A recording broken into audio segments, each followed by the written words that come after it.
Our first guest on the show is Ottawa-based duo Alex Miller and Kaitlin Milroy, better known as Moonfruits. They craft a contemporary folk music in French and English, and it addresses our collective humanity with heart, wit, and wonder. Their sophomore album, Salt, explores raising a child amidst deepening inequality and the climate crisis, telling stories of their families and the kinds of communities they hope to build.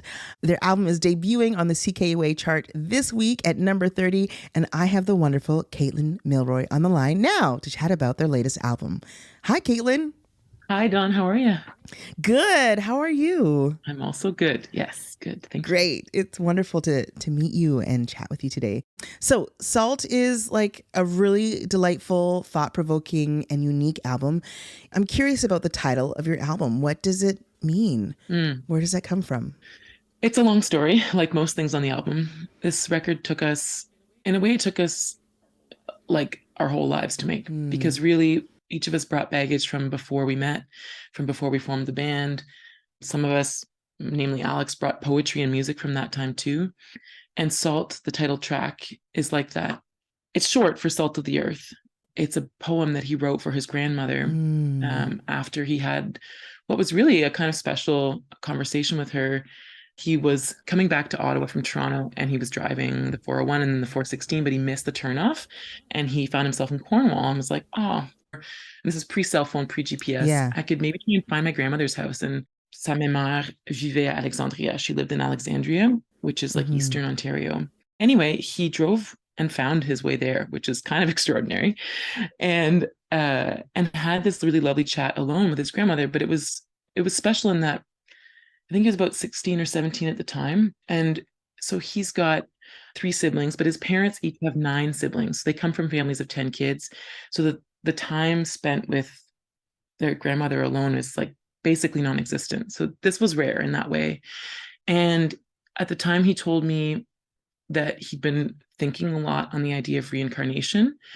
And so he put this question that he was kind of burning in him to his grandmother, who, was a practicing Catholic. That was the religion in the family. And he said, what would you like to be reincarnated as?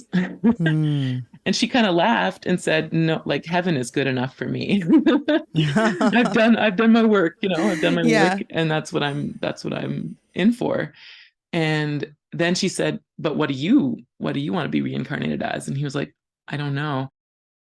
And so he sat with that, both like the feeling of asking her the question and her answer and his own feelings around it. And the bigger stuff there is also the feeling of not having that pull towards the religion that you are raised in, whether nominally or overtly, and just kind of grappling with all of that, but then finding a sort of a place of home and feeling connection to your ancestors. And that is what the poem was about, is about his grandmother and about that turnover in generations and in seasons.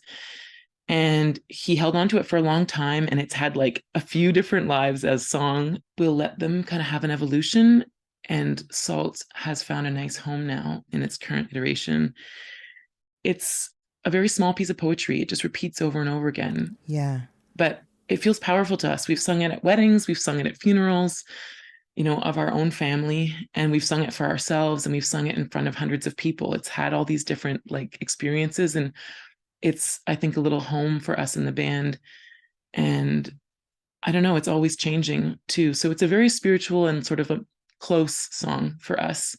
And that's kind of how the whole album felt. Salt just felt like the right home for all of it. Because when it comes down to it, the unspoken part of the title is really the most important part. It's that grounding piece.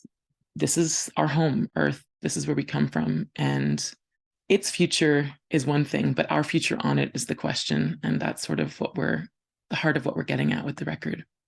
Well, I love that story. And I feel like it really just speaks to, it really describes so much about your personalities, and that I can glean from listening to the album. And I think I'd love to play the title track. This is Moonfruits and Salt.